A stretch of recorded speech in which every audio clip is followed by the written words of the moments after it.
This is a lecture on scripting languages for Comp 360 programming languages at North Carolina A&T State University.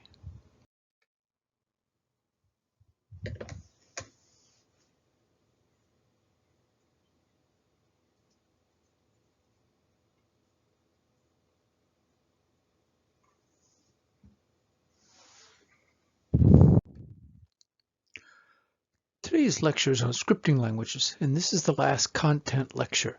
There will be a final exam review lecture, and then the final exam is on Tuesday, May 5th, from 10:30 a.m. to 12:30 p.m.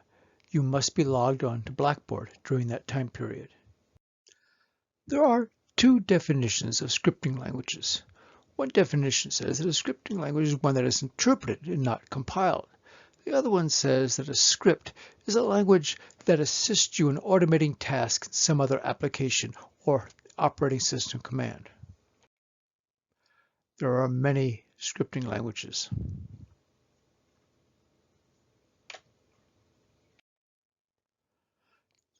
Generally, scripting languages have an effort to be simple.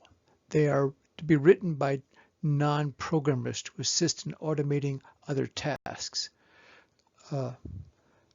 Many of them are allowed to be interactive with the users, and they are often created by somebody who is also going to be the only person who will run the language. Here's an example of Java, which is a compiled language, and Python, which is a scripting language, just to print out the word Comp 360.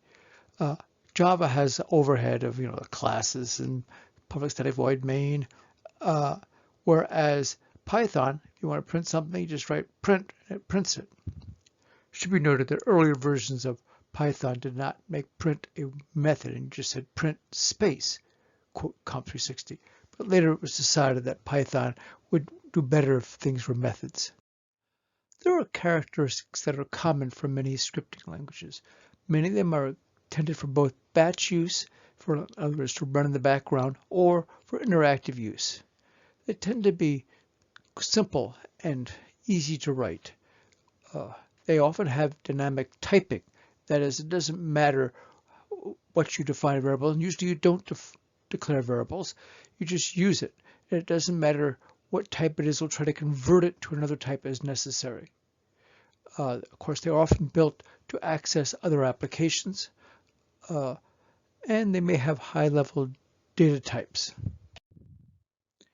Scripting languages started in two areas back in the dawn of computing.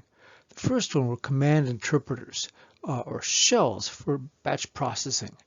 There were command lines such as IBM JCL, and then the MS-DOS command, and Unix shells. And these were to allow you to simplify the use of the computing command line. Others were tools to help extend or automate applications. IBM Job Control Language, or JCL, was incredibly obtuse and difficult to use. This is an example of a program that simply copies one file to another. The copy program is called IEBGENER, which is a copy program, obviously. And then it has inputs of an old file and output of a new file. Note that in this system, you had to specify many of the details of the file format. This file had a logical record length of 115 bytes and had a block size of 10 records, or 1,150 bytes. So this is it. Rather clumsy to use. It worked relatively well for punch cards, but it was terrible for interactive use. You can bet old Dr. Wiz punched a few JCL cards in his lifetime. IBM JCL proved to be very clumsy and became extinct once online terminals started to exist. There were several early scripting languages to simplify the use of the computing operating system. Rex, which is IBM's restructured extended executor, dates back from 1979 and used in IBM VM 370. Perl was used in several systems, particularly Unix, And then there were many others, TCL, which is known as Tickle, Python, Ruby, Visual Basic for Windows, and AppleScript for Macs. Some regular general-purpose languages, such as Scheme and Visual Basic, were particularly used in scripting. Other scripting languages were created for scripting and intended to automate processes. For the most part, scripting languages tend to work well in their problem domain. Extension languages aid an application by allowing you to add new commands or to automate processes that you might repeat frequently. I use a script of WinZip that allows me to automatically compress and update new files to a flash drive. Basically, an extension language needs to incorporate or communicate with the scripting language and the application. The application or operating system has to provide hooks that allows the script language or tool to communicate to it. It must allow the user to create new commands and override previous existing interface.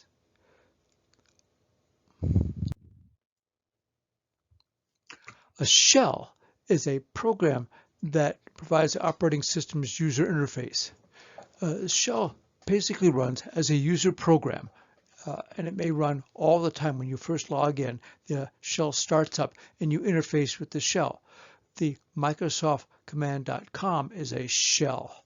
Actually, many of the things you see as operating systems are shells. They're user programs that provide the user interface. And frequently, shells were built to allow you to add scripting languages. Some shell features that you often see is I/O redirecting. In other words, take the output of an application and put it into a file or out in a window. Background execution, you can run certain applications in the background. Piping is the ability to take the output of one program and run it into the input of another program. And there are control structures such as loops, if then else's, that allow you to automate commands. Some shells that are common is the Microsoft DOS command.com. The Unix has several shells. Popular ones are the C shell and the Bourne shell. Windows recently extended the DOS commands with its PowerShell. And in fact, the Windows Desktop Explorer, which is the user interface with the start button and the command line and click Windows, that is a shell. It's just a user level program that runs. In most operating systems, you can actually create your own shells if you want to. Rex was an early scripting language that ran on the IBM VM370 operating system. It could run for both command line and in the editor, the Xedit program. You could run scripts that would simplify command line, repetitive tasks, and also the editor. Conveniently, you could mix them together. In other words, you could take command line information and feed it into a script for the editor such that you could make screen-oriented activities that would help with the operating system, which was otherwise pretty much a command line operating system. Oh, Dr. Williams had a few Rex scripts in his command. Rex allows you to customize your system. Perl was originally developed for Unix type systems. It was oriented originally for text processing. It was made by Larry Wall back at the National Security Agency. And it was an attempt to combine several other early scripting systems. Since then, it's grown into a much larger, complex language used for many different applications. Python was created back in 1991 with the concept of trying to be a simple language, make it easy to write code and code that was easy to read. Syntax allows you to write programs without a lot of other lines. The interesting aspect of Python is it doesn't use curly brackets to limit blocks. Instead, they must be indented. So indenting is required in Python. Ruby was created by Yukihiro Matsumoto who wanted a language that was more powerful than Perl and more object-oriented than Python. He probably didn't know that Python, in fact, is object-oriented, and it was very popular for web development. There are web scripting languages on both the client side and the server side. On the client side, the script runs in the user's browser. JavaScript is probably the most popular of all client web browsing languages, and it integrates with HTML and the document object model. On the server side, you have primarily PHP, which integrates with the web server application and also with databases. Browsers have an interesting history. Back in 1993, NCSA created the first browser.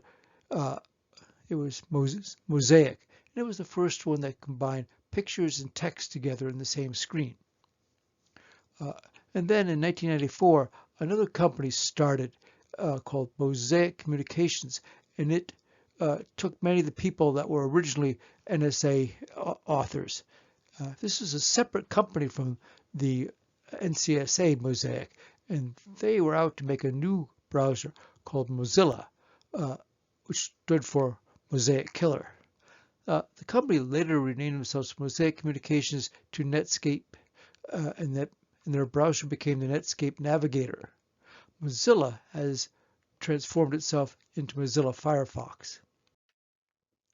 The browser wars came after that, with Microsoft's Internet Explorer taking on Netscape.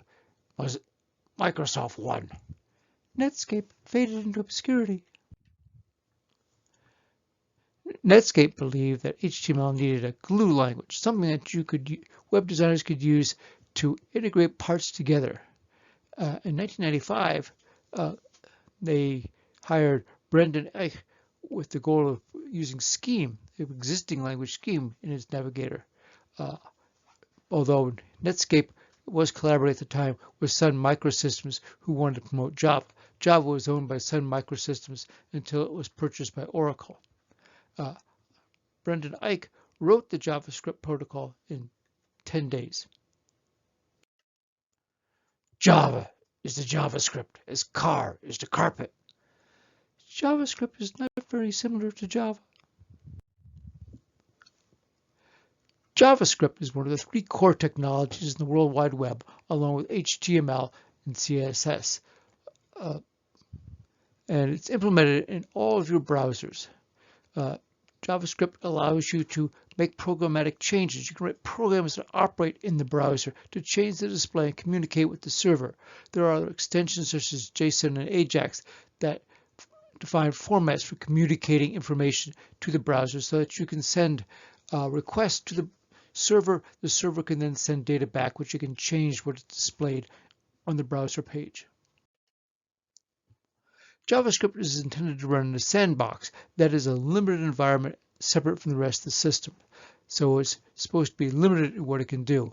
Although over time that sandbox has got lots of leaks, and there are many abilities of the sandbox or programs within the sandbox to do things outside.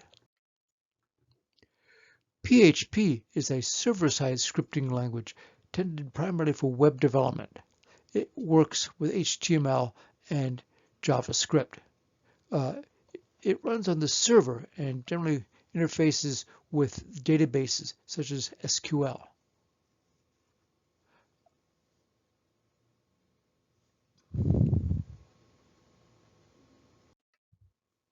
There are advantages and disadvantages to scripting languages when compared to compiled languages. In general, you don't need to define a variable in a scripting language. Of course, this means that if you misspell the variable in part of your program, it's very difficult to detect. It's particularly noticeable because many of them are case sensitive, and if you spell a variable one way with one case and another way with a different case, to a human being it looks the same. To the system, completely different variables, and it's really hard to tell why your program isn't working. Scripting languages do not need to be compiled. You just write the script, and when you run them, it reads the source and executes it. Unfortunately, you don't know if you've got an error until you run it. And if your code has multiple branches, you have to test every branch to know that it's all going to work. And it can be branches that are rarely used where that part of the program doesn't work at all, but you don't know it. In scripting languages, you can just type it and run it because you don't need to compile it. And I'll tell you, I've been spending decades telling the students to think about their program, understand what the hell it's supposed to work before they start typing. Scripting languages are often domain specific and integrate well with a particular domain, either the web or application programs. Of course, because compiled programs often generate for a specific language, they have better access to system data than scripting languages, which are more generic.